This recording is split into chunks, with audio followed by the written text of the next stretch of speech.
आज या निमित्ताने या सभागृहाला आश्वस्त करू इच्छितो, कोणतीही शंका मनात ठेवू नका। जी जी आश्वासनं आम्ही दिलेली आहेत, ज्या ज्या योजना आम्ही सुरू केलेल्या आहेत, एकही योजना आम्ही बंद होऊ देणार नाही। त्या लाडक्या बहिणींनी महायुतीवर प्रेम दाखवलं, हे अधिवेशन संपल्याबरोबर डिसेंबर महिन्याचा हप्ता त्यांच्या खात्यामध्ये आम्ही टाकतो। आणि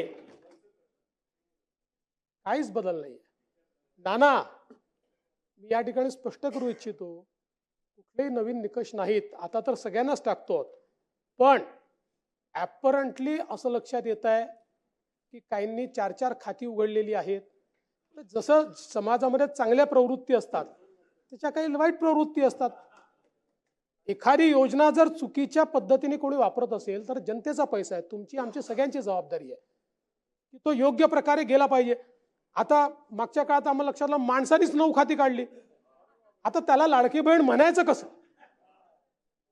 पण लाडका भाऊ म्हणू शकत नाही, कारण बहिणींच्या पैशावर डल्ला मारतो तो लाडका भाऊ कसा? त्यामुळे असे जे आहेत, त्यामुळे शेतकऱ्यांच्या संदर्भात आम्ही दिलेली आश्वासनं असतील, युवांच्या संदर्भात दिलेली आश्वासनं असतील, ज्येष्ठांच्या संदर्भात दिलेली आश्वासनं असतील, समाजातल्या वंचितांच्या संदर्भात दिलेली आश्वासनं असतील, ही सर्व आश्वासनं या ठिकाणी आम्ही पूर्ण करणारच आहोत।